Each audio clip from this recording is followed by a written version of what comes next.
Ladies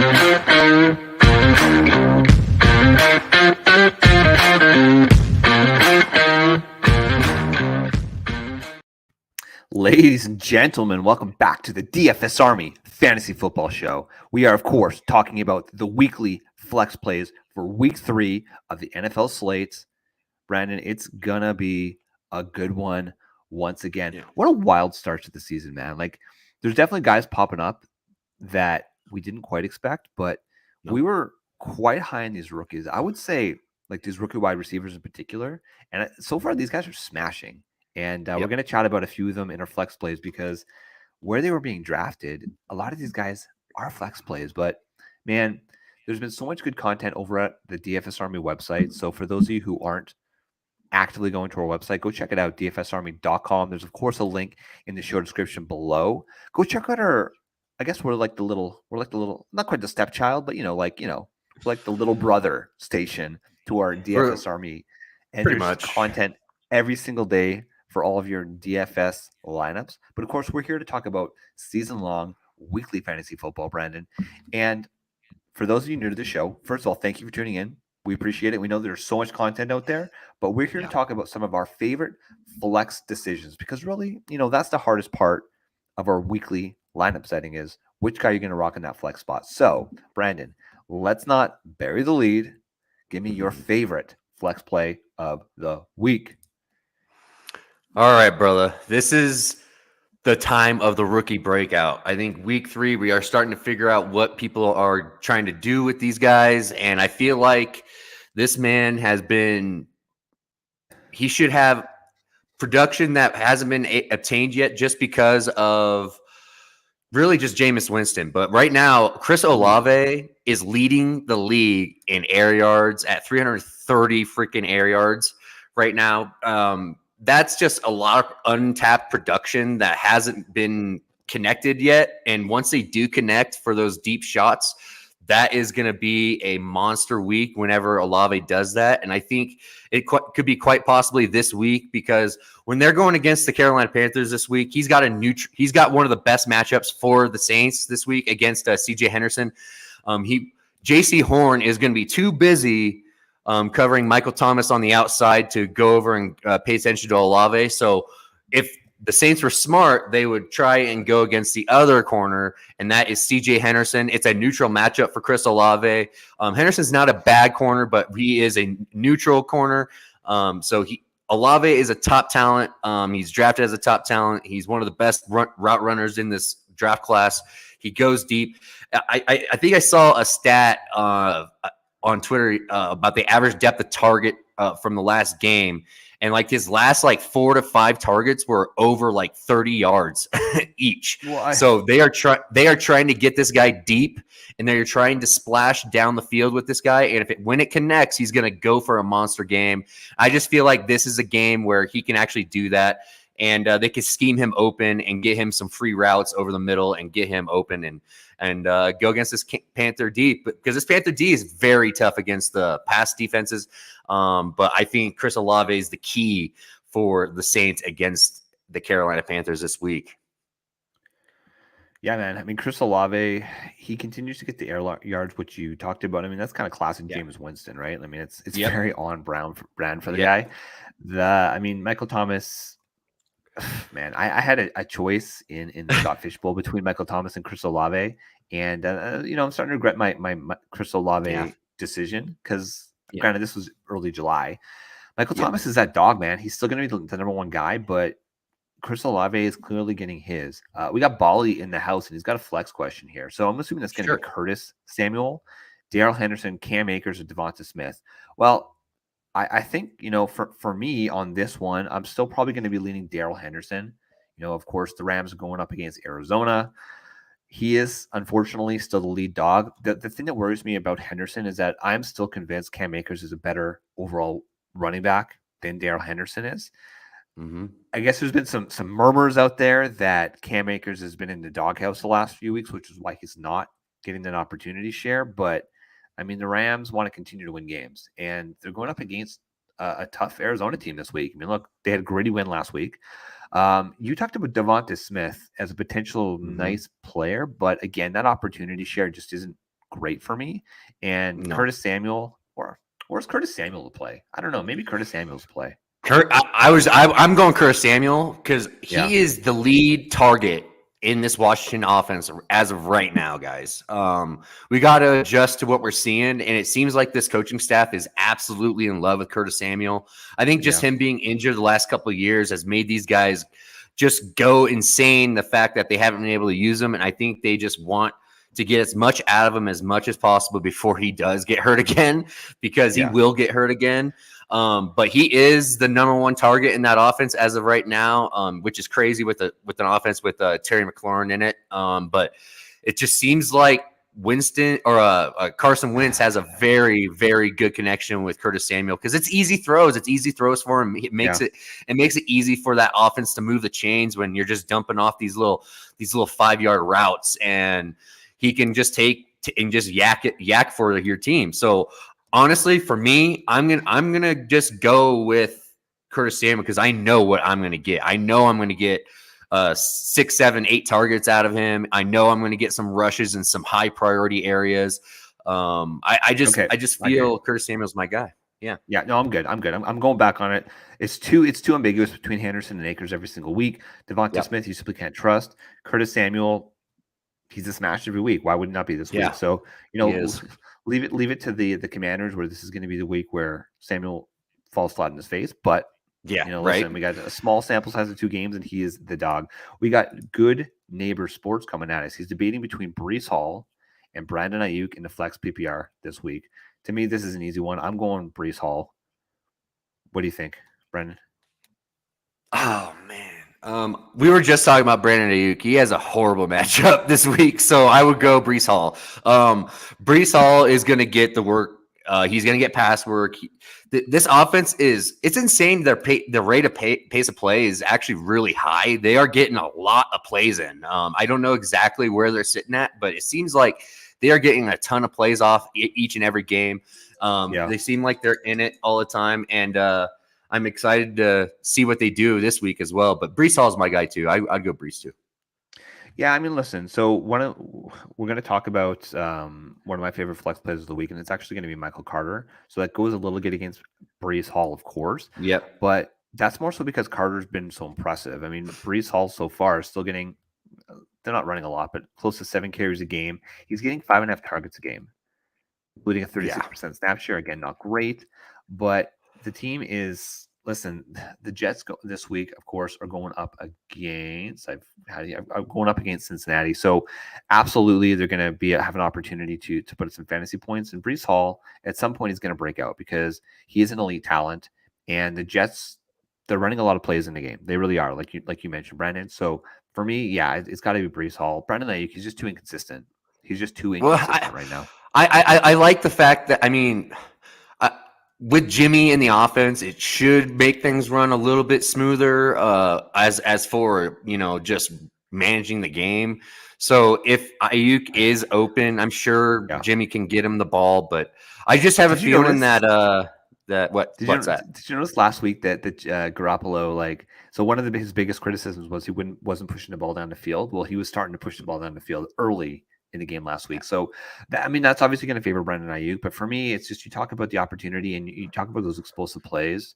I'm still going to go with Breece Hall. He's probably going to have more opportunities to have the ball in his hand. And Breece Hall, at some point, he's going to break away some of these big runs. Michael Carter, actually, even though he isn't quick, is 3rd in the league in terms of explosive plays. So, Breece Hall is that guy. All right, Breece Hall's stud, dude. Yeah, and you know what, Bali, going back to our original conversation, I don't know if it's the same league, but I'm still going Curtis Samuel over Ramondre Stevenson. Damian Harris is hurt, but it sounds like he's going to play, and it's just you can't trust that backfield, especially against Baltimore. Baltimore's going to be pissed off, and I am extremely worried as a Patriots fan that they're going to get just destroyed by the Ravens this week. I think it's going to happen. Now, obviously, that favors Stevenson, who's primarily going to be the pass-catching back, but Damian Harris is still seeing looks out of the backfield as well. So I'm still leaning Curtis Samuel this week. And you know what? Let me just have a quick look here at the over-unders for that week for the Washington game. Let's see here as we just talk. So it's got a 47.5 over-under. We know the Eagles are going to put up points. I would go Curtis Samuel, man. And listen, I have to say, if Carson Wentz comes out and produces once again against the Eagles this week, Wentz is kind of the real deal, dude. He's a real deal. Yep. Okay. Yep. Let's get into one of my flex plays. And okay, this isn't a homer pick. I swear, I promise you this isn't a homer pick, but for the same reason that Ramondre Stevenson's going to get those potential third down backs because they're going to be playing from behind, Jacoby Myers going up against the Ravens to me is a solid flex play. This was a guy you were getting around 9, around 10. You weren't really sure. And obviously last week was a Nelson Aguilar week, but Jacoby Myers continues to put up an insane target share. He had 13 targets last week against the Ravens, and through 2 weeks, he's actually averaging 29% of a target share, which is 14th in the league. Wow. Yeah. So, and the thing that's interesting is that like Jacoby Myers, he's kind of like you think like passes close to the line of scrimmage, but he actually ranks 11, Brandon, 11 in terms of air yards per game with 103. So they are getting him the ball further down from the line of scrimmage. And frankly, like the Ravens, like they're coming off an embarrassing loss last year. Embarrassing. And one thing I've known as, for watching the years is Bill Belichick sucks at defending against the running quarterback, and that's Lamar. He is the coup de grace of the running quarterback. So they're gonna have to catch up. They're gonna have to throw the ball a lot. Jacoby Myers could legit get 10 receptions this week in your PPR leagues. He's gonna be a smash. And listen, you could pray. You can maybe pray for one of those touchdowns. It ain't gonna happen, but you just talk about in your PPR leagues, he's gonna put up 15 points. That's what you want in your wide receiver too. You're playing him as a flex play. So Jacoby Myers, nice, safe play with a little bit of upside this week. I like it. All right, give me your number 2, brother. I'm going right back to my rookie class. I talked about him last week, but last week, because of how bad the blowout was, there was no fourth quarter for Treyland Burks. He did not come out in the fourth quarter, so he wasn't able to finish it off for everybody that I was hoping to get. But I think this week this team, it's 2-0-2 teams. Okay, it's the Raiders and the Titans. This game has to break out. I just feel like this game has to break out due to the fact that both teams are up against it. They have to win this game. So I feel like there's going to be plenty of points in this game. I think both teams are going to be super aggressive. Kevin Phillips, the other rookie wide receiver for the Titans, is out. That is more opportunity share for Treyland Burks. Treyland Burks is the number 1 rookie wide receiver for yards per route run. He's 7th in the league overall. So yeah, that's elite. So when he is on the field, the defenses know that he's getting the ball, and they still can't stop this guy. They still can't figure out how to stop him. He is still getting open. He's still finding those soft areas. I love the drag routes. The delayed drag routes from the opposite side of the field coming across is Treyland Burks' recipe for success. I love that so much, and I think it's going to happen more and more. I just feel with the Kevin Phillips injury, I think Treyland Burks is going to actually have a spike in snap share this week, and that could mean more production.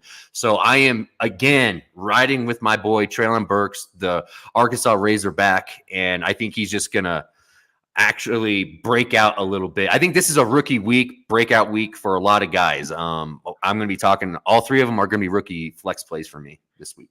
Yeah, what's kind of disgusting about Treyland Burks is that you look at his target share and he's got a 20% target share. He's only playing 41% of snaps, which is just That's insane. Which is just horrendous, right? And he's only averaging 5.5 targets a game. So it's kind of what we feared about the Titans this year is that maybe they're just going to be inept. Ryan Tannehill, look, it's hard to blame Tannehill when he doesn't have any real wide receiver options. Like Treyland Burks is good, but he's still a rookie. Robert Woods has done absolutely nothing. Robert Woods looks his age, coming off a major, I think it was the ACL injury for Robert Woods last year. So I mean, it's just it doesn't look good. Now, Bally's asking us tough questions, Brandon. Are you starting Burks or Olave? Olave, he has a better matchup. Yeah, for me, it's Olave as well. I just don't trust the Titans offense definitively. I think Vegas is going to take this one, man. I think that they completely outman. They have to win. Tennessee's going to go 0-3, and going from the number 1 team in the AFC last year, going into the playoffs, to just probably missing the playoffs. Now, they could come back because their division is horrible. We thought the Colts were going to be the real deal. They suck too. So they're terrible. Look, the AFC South is kind of a disaster, but in the decision of Olave over Burks, you got to rock with Olave.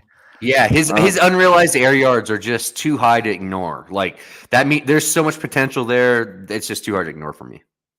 Exactly. Okay, so I'm gonna pivot over to the running back position, and we already talked about it a little bit. I teased it, but let's get a little bit more detail about Michael Carter. Michael Carter was going like round 11, round 12. Like he was free in drafts because we are so high on Breece Hall. And like, for anybody who has Breece Hall in their fantasy team, it's going to be a weekly flex decision to start with. It's going to get to the point where I hope Breece Hall really does differentiate himself.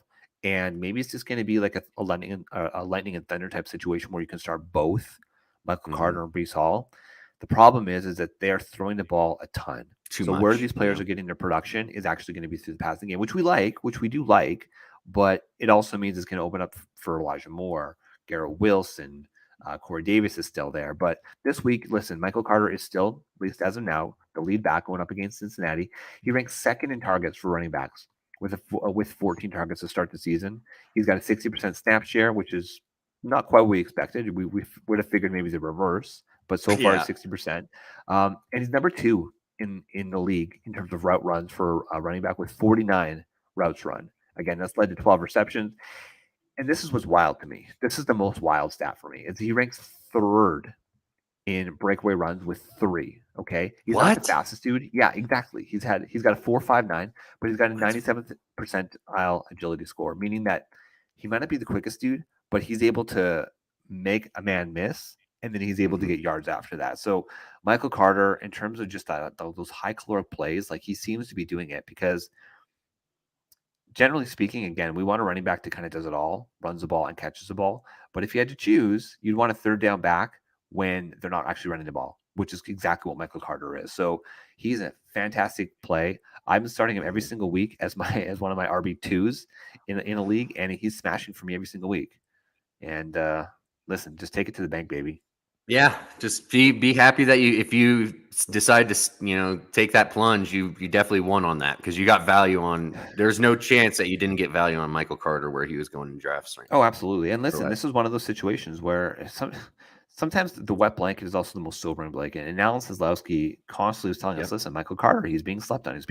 So he said, you know what, Al, you're right. I'm going to draft him in a few leagues. And so far, where I've drafted him, even in 0.5 PPR leagues, I think he's doing well. He's doing very, very well. All right, Brendan, give me another guy.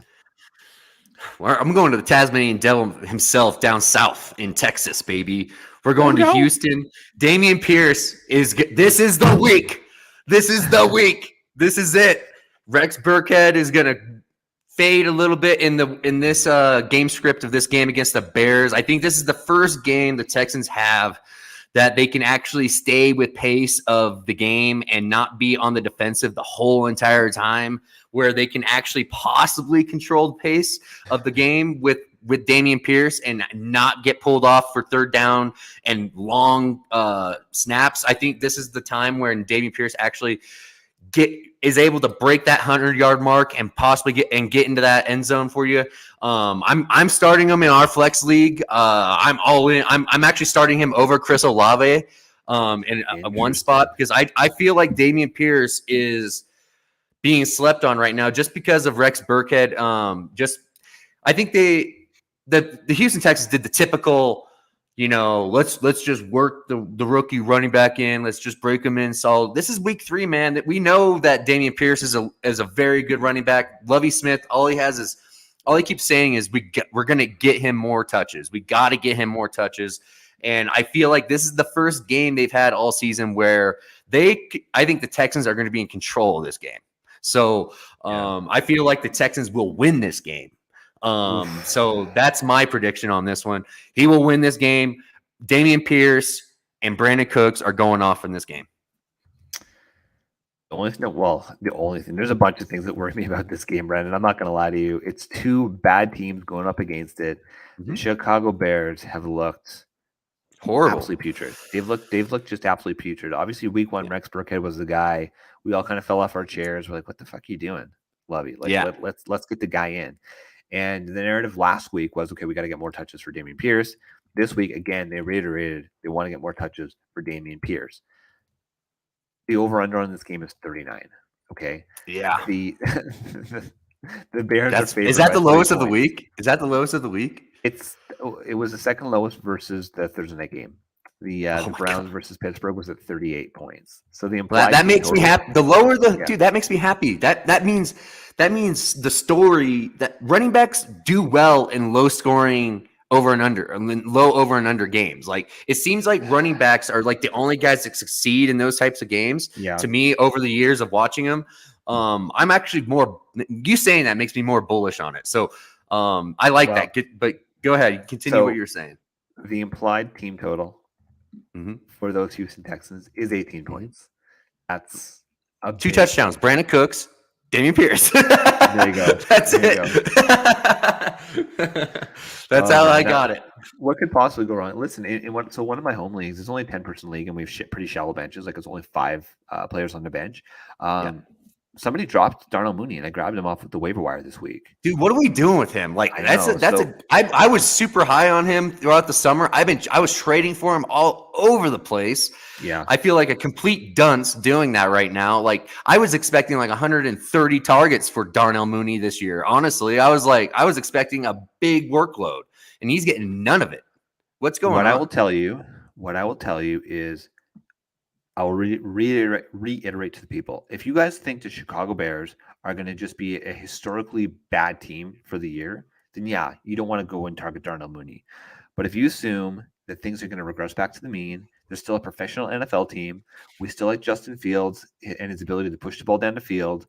Do you really think that after 2 abysmal games where Mooney's getting 2-3 targets per game, do you really think you're going to not try to go to him and just force feed him the ball? It's the same thing for Cole Kmet. Cole Kmet, listen, like in your standard league, maybe you don't want to go push for Cole Kmet or rock him on your bench, because I don't subscribe to having multiple tight ends, including like one on the bench. But Darnell Mooney, to me, he's gonna get his. It's gonna come back. Small sample size. Now is the time to buy, because people don't give a shit about last year, an entire season worth of data. All they look at is 2 games where one of them is in a monsoon. Okay. Yep. Darnell Mooney's a buy low type candidate right now. You can't start him. You're not starting him this week for the reason we just talked about. Why I'm worried about Damien Pierce. You cannot start Darnell Mooney this week, but he's a guy you want on your bench, because once you see it, and the Chicago Bears realize, okay, this is how we're going to have success. We're going to get the ball in the hands of our best player. And that is Darnell Mooney, who's explosive. He's quick as hell. He's agile. There's a reason he broke out last year. Trust the process. Have him ride the pine this week. And hopefully we see some positive trends in that direction. Okay, we got another question from Bali, because he's in 18,000 leagues, which we love, Bali, because you're degenerate just like us. This one's easy for me. Who are you starting? Carter, Gibson, or Connor? If Connor plays, again, he's a true game time decision, Bali. So that's a little bit risky. I don't think he's going to play this week. So if James Conner does play, I would say probably give him the nudge, simply because you want a piece of that offense, but it's risky, right? If he gets hurt again, you're screwed. My second choice is Antonio Gibson. Yeah. The dog. He's the big dog. Michael Carter's still flex play. He's good, but you mix in Breece Hall there. Antonio Gibson's guaranteed workload. So for me, it's probably Connor. Although if you want to just play it completely safe, Antonio Gibson's probably your safest option there. So I'm pretty sure the Philly Washington game is going to be a weather game. That makes me more bullish on the running back position. I think Gibson's the guy there. If Connor doesn't roll, it's Gibson to me.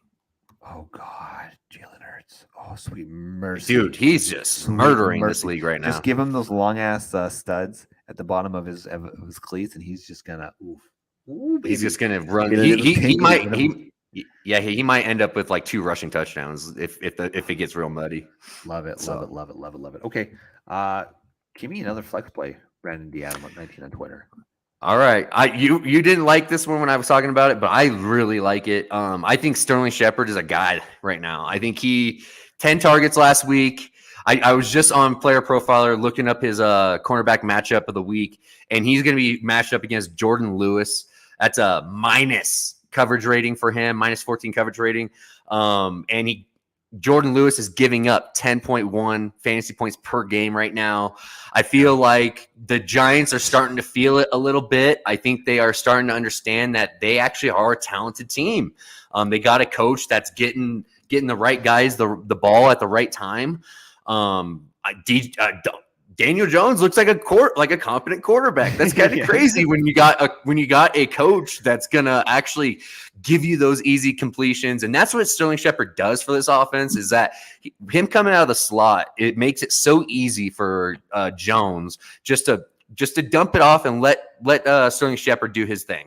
And if he's getting anywhere near 10 targets, I want that in my flex spot. I have him stacked up with Daniel Jones in several leagues. Going this week, I think that's a very nice little last game of the week hammer of Sterling Shepard coming in on Monday night. What do you think, Brandon, about Kenny Golladay coming out and saying publicly he deserves more opportunities? I don't know whatever happened, but apparently he emptied out his locker after the game last week when he got 2 snaps. Yeah, he's a joke. I think they're just, I think they're just managing their bad investment. I think they understood that he's a bad investment, and I think he just isn't winning those 50-50 contested balls like he was. Like when he was in Detroit, I think Matt Stafford puts the ball in better places for him to be able to do that, and I don't know if DJ's accurate enough to do that and trust Golladay enough to do that. So I think DJ's all about just taking the easy completions, man. And that's what Sterling Shepard does for that offense. He's that veteran that's come in and just helped out that offense quite a bit, to be honest. He's a chain mover, and he does get red zone looks, and he's been there forever with DJ. He's got chemistry. I like Sterling Shepard a lot. I think he's a damn good – he's underrated player as well. He is. Well, I mean, listen, he's always been hurt. Even last year. Always. He was a player that I kept, picking up on my bench last season, because when he was playing, he was getting a lot of targets, and that's what you go for. I mean, listen, I'm just looking at the kind of this again. This is through 2 weeks, but he led the team snap share so far with 80%. The next highest is David Sills with 69% snap share. Kadarius Toney only has a 24%. Kenny Golladay is 35%. He's the guy. Richie James is second on the team with 23% target share. I'm talking about wide receivers. It's just bad, man. It's going to be Sterling Shepard, and it's going to be Saquon. Those are going to be the 2 players running that offense. I'm fine with that. And if it's a funnel, then that's what we look for. If anything, when you're looking for a flex play, it's who is the guy that's getting the consistent volume, because those are the guys that are going to end up getting you those, 15-point games, 15-point weeks, even without a freaking touchdown. They have a safe floor because they're getting the targets, and if they get that touchdown, then they're pushing it into the low 20s, and that's a big deal for flex plays. So I'm all for Sterling Shepard this week. Let's rock him. I like him. There you go. Jen is in the house. What's going on, Jen? Thanks for tuning in. Okay, I'm going to go for an easy layup here. Was the top wide receiver drafted in the league this season. Drake London going up against the Seahawks. Okay, his matchup on paper doesn't look great. He's going against Tariq Woolen, who's 6'4", and he actually has done pretty well. But in week 1, Cortland Sutton went 4 for 72. In week 2, Deebo Samuel went 5 for 6 for 44 yards. Of course, he had his peripheral rushing as well. Drake London is going to get peppered with targets once again. And you were saying that you think it's going to be maybe a Kyle Pitts type game. I do. Possibly. But Drake London is a fucking dog, man. Drake is going to get his targets. Yeah, so he's going to get his targets. And, of course, last week he went 8 for 12 for 86 yards and a touchdown. I think he's going to put up a very similar line. If he gets double-digit targets, which most of them have. They got Kyle Pitts. But what we're finding is that more so this year than even last year. Last year, Kyle Pitts was basically playing a wide receiver, right? It was a glorified tight end. This year, they actually have Kyle Pitts blocking. So that takes away just from the opportunities to put up fantasy production, which is fine for Drake London, because Drake London is going to continue to get by far the majority of the targets in that offense. This might be the last week where I'm going to allow Drake London as a flex play, because to me, are we at the point now where at least where you're starting 3 wide receivers? Yes, he's a locked in wide receiver every single week, right? He's a wide receiver season every week. Yeah, I know. So to start the season, I wasn't starting him. I've got him on one of my teams, and he was running my bench for the last 2 weeks because I just wanted to make sure. Week 1 was okay. Week 2, he really kind of came out, and I'm at the point now where I trust him as an every week starter. So this is kind of an easy one. It's kind of a layup, but I think maybe it needs to be said. Drake London is an every week starter. at least in leagues where you start 3 wide receivers. And where you I don't, agree. if you have multiple flex, like say it's 2 wide receivers in a flex, like be comfortable starting Drake London because he's not only going to get a safe PPR floor. What did he do in college, Brennan? He put up freaking touchdowns. He was an absolute beast at getting in the end zone. He got his first one last week. I think it's going to continue this week. And he's playing against, isn't he lined up against a rookie DB this week? I'm pretty sure his matchup. I've seen both. I think Tariq Woolen. I mean, if you think logically, like who are you going to match your big wide receiver up against? You're going to use Tariq Woolen, your big. Well, Seattle, they block that. They don't let their guys travel. They haven't been letting them travel. So whatever side Drake ends up lining on, it's however Arthur Smith wants to use him and attack this defense, because Seattle's been known for, since Richard Sherman back then. Why doesn't he travel? He's the elite DB, blah, blah, blah, blah. It's because the way they play their defense, they shut down portions of the field and they keep things the same. And it's just so they can play fast and make it simple as possible. And that's what they're doing with these young cats. Well, Drake lines up on the left side of the field predominantly, and that's where Tariq Woolen guards on the right side, reverse, right? So, even a natural matchup. Now, obviously, like when we talk about, who we think the cornerbacks are going to be, it's oftentimes maybe 40 to 50% true coverage rating, right? So because they move wide receivers around the formation, but for the plurality of the routes, it's probably going to be going up against Tariq Woolen, which it's a tough matchup. But man, one of the things Drake London was also very good at doing in college was 50-50 balls. So we'll see, man. London's 6'5", so 6'5" guy going up against 6'4". It's going to be a fun battle to watch. Truthfully, you got one more. I'm truthfully, Seattle against Atlanta is probably not a game I'd want to watch, but that is a matchup I think I would love to watch. I like Rashad Penny in that game. Oh, interesting. Okay. I like Rashad Penny because this is, if you actually look at the games, this is like the first game where Seattle actually should win this game. In my opinion, I think they have more talent overall, especially on offense versus that defense. Like we're going over matchups with the wide receivers and corners, and DK Metcalf has a monster matchup this week. Has an incredibly great matchup against AJ Terrell. AJ Terrell is just giving up massive plays. This might be a DK Metcalf game. So if you are struggling with that, if you are worried about DK Metcalf, just understand that the matchup is there this week. So maybe Geno Smith can actually take advantage of this and actually keep it kind of close and keep the run game in play for Seattle. Because if they can keep the game script close and they can keep running that ball and keep working that play action for DK, that's more success for DK and Rashad Penny. So I think this is the first game where we can actually see Seattle run their true offense. Because I think last week they were just emotional dump last week from the first game with Russ. I think they prepared all offseason to play Russ, and they had this thing all lined up. So I love Rashad Penny this week. I know he has it doesn't look good in sleeper projections, but I just feel like if you throw him in a flex and you can actually be okay with it, because I think he's going to get himself 20 touches this week. It's a safe one, yeah. We got a question from Jen. So she's got Mike Evans suspended. Don't worry about Jen. I'm burned by that in the league too. She's starting Waddle, which I love, and flexing Chris Olave. So she's flexing Olave over Rashad Penny, who we just talked about, Elijah Moore, Isaiah Pacheco, of course, and Michael Gallup, who I don't trust coming off. I would say probably it's between between Chris Olave and Rashad Penny for me. Because, look, we were talking about it off before the show started. Like, Elijah Moore we like every single week, but just based on the fact that they, have 3 legitimate wide receivers, and Joe Flacco really is distributing the ball pretty evenly between the 3 of them. And then you add to the fact that they've got 2 very good pass-catching running backs that are both getting between 8 to 12 targets every single freaking week. Yeah, it's tough to trust Elijah Moore. Rashad Penny, I worry. So in this game, Seattle is a 2-point favorite. It's basically a coin flip. It's a 42-point over-under. So again, it's probably going to be very low scoring, right? Drake London, we like to the opportunity, but I don't know, man. To me, I like Chris Olave. I think that's the right choice. Chris Olave. It's a boom or bust play, but honestly, the boom is it's tantalizing because he could a couple catch. Like I'm telling you, the depth of targets on his, go look it up. If you look at the depth of target on his last four targets, they were above 35 yards. Yep. So they are looking deep for this guy, and if he just connects on one of those, that's 10 points.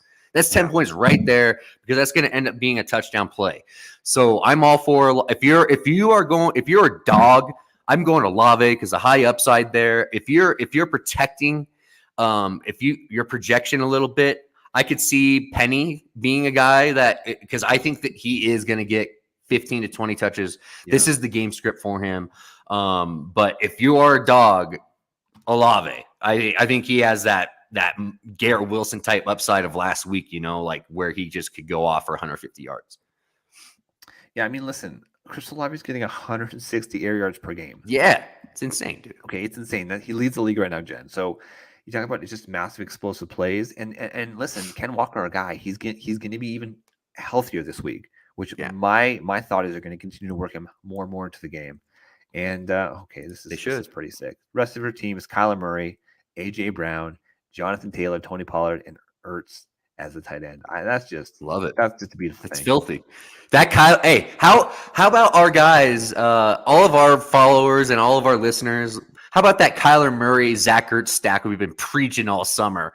Tight end 5, Kyler QB1. Even with not even being in a full blown shootout yet, like he's still doing it all with his legs, and he's still that guy.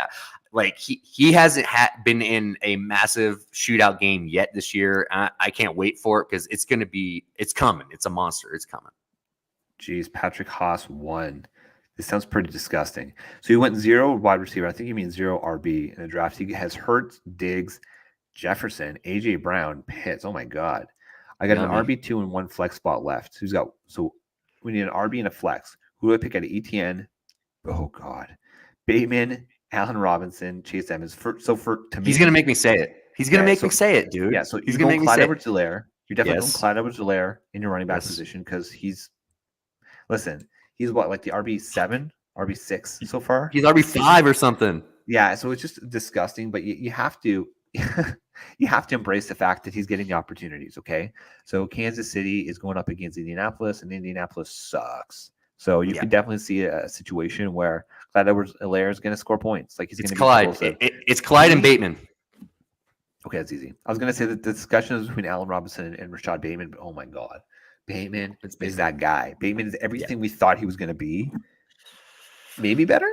He just needs volume. If he gets any type of volume, guys, he is going to be a top 8 to 7 wide receiver in the league for years to come. Like this guy has shown it. He roasted the Dolphins in man coverage, roasted them. And I was on the golf course. I was talking to somebody on after hitting a shot, and he was talking to me about Bateman. He was like, "I'm thinking about sitting Bateman this morning." I looked down, I was like, "Why the hell would you ever sit Bateman?" No. I was like, "No, he is a man-beating wide receiver. You play that guy against predominantly man coverage teams, and Dolphins are a predominantly man coverage team."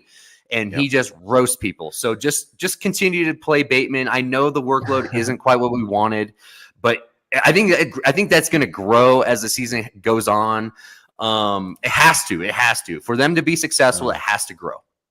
Yeah, so I benched Bateman. Well, look, I'm in so many dynasty leagues and I have so many shares of Bateman that half my leagues I started in week 1, half of them I didn't. In week 2, he was a locked and loaded starter. Just like we talked about, Drake London is going to be a starter every single week. Rashad Bateman is a starter every single week, Patrick. Now, the problem is you've got a really good team, and so it sounds like you don't have a lot of starting positions, but your team is disgusting. Your team is absolutely disgusting. So let's just since we just talked about Bateman and we talked about the Dolphins DBs, it's kind of I know he's not a flex play, but I'm just going to tell you this is Gabe Davis week. It's a Gabe Davis week. Gabe Davis is going to go nuclear, guys. Hey, I'm telling you, he's going over 100, a touchdown, and he's going to have opportunities for more. He's going to absolutely roast the man coverage just like Bateman did, and I'm all for it. He's not a flex play. I just wanted to throw that out there. He's a smash of the week. Yeah, well, let's talk about that game for a second because listen, I mean, it Miami versus the Buffalo Bills this week. It's going to be a a game of stars. It's going to be Jalen Waddle. It's going to be Tyreek Hill, and they're going to just smash. It's going to be Stephon Diggs. It's going to be Gabe Davis. They're going to absolutely smash. The one thing I will caution you on, though, if you're Buffalo Bills, if you're rocking either Jamison Crowder or Isaiah McKenzie, they are cannibalizing each other's opportunities in the slot. Okay, so you're risking every single week which guy is going to go off. And Isaiah McKenzie has gotten a touchdown. Last week, neither of them really did anything. So I worry about that, but. How do you feel about Devin Singletary right now, brother? Like he's been good, right? Like he's been good. Legit. What I tell you all summer, I said this guy is underrated. He doesn't get any respect. And if you actually listen to the coaches talk about Devin Singletary, he ain't going anywhere. It's the same way the Jets talk about Michael Carter as the Buffalo Bills talk about Devin Singletary as a leader in the locker room. He's a leader in the locker room. That means so much, guys. Like, when you get into the coach's good graces like that, and they think and they start viewing you as a leader of men in that locker room, your job is safe, man. I'm telling you, like these coaches fall in love with that. They don't care. They don't care because honestly, the Buffalo Bills are not a running offense. Okay, they are a pure passing offense, and they just need a complement running back, and that's what Devin Singletary is. But I can totally see him going and get himself a rushing touchdown this week. Well, I don't see why not. I think that game is going to be a shootout like we haven't seen all year. It's going to be remember that old Kansas City. Remember Kansas City against the Rams 2 years ago in LA where it was like 55 to like 50. Like that's what it's gonna be with Miami and Buffalo for years to come with those offenses. It's gonna be spectacular. Stack the living shit out of those games in DFS in every awkward way you can. Rahim Moser is a dark little dart play there that that could be a possible guy in a deep DFS lineup because guess who's not playing for the Buffalo Bills? Ed fucking Oliver is out.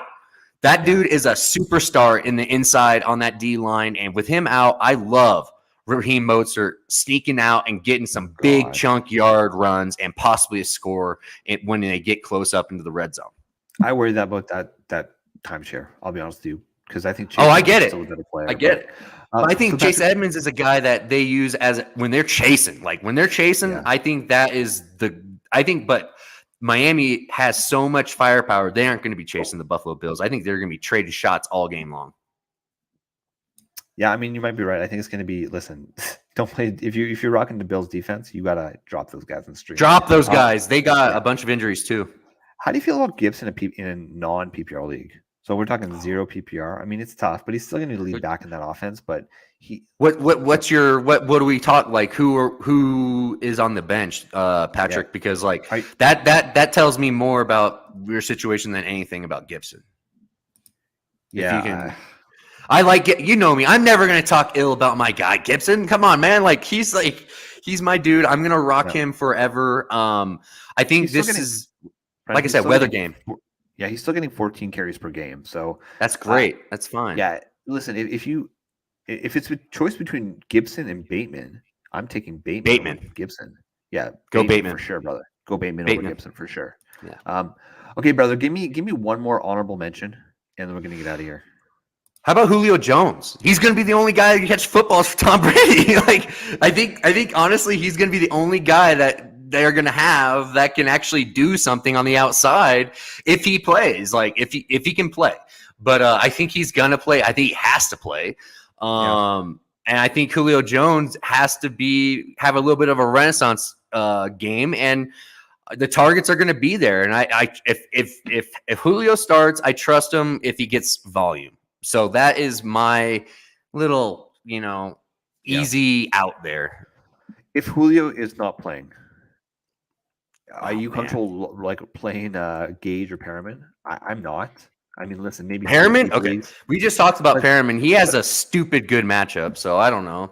I mean, it's too boom or bust to me. Like I think it's like the play of the week, and you're starting this guy every single week, but I think it's going to be Leonard Fournette, man. So in your DFS plays, and listen, go to our the daddy channel for the true DFS plays of the week, or listen, become a subscriber at DFSArmy.com, and you'll get locked in domination station matchup advice. But for me, Leonard Fournette seems like a smash this week. I'm telling you, Brandon Cooks has a monster matchup. He has one of the best matchups of the week. Yeah, Brandon Cooks. So I know it's a low scoring game. I know it is, but I think that goes over. Honestly, I think that will hit the over. I know it's two shit teams, but Brandon Cooks is a must start this week.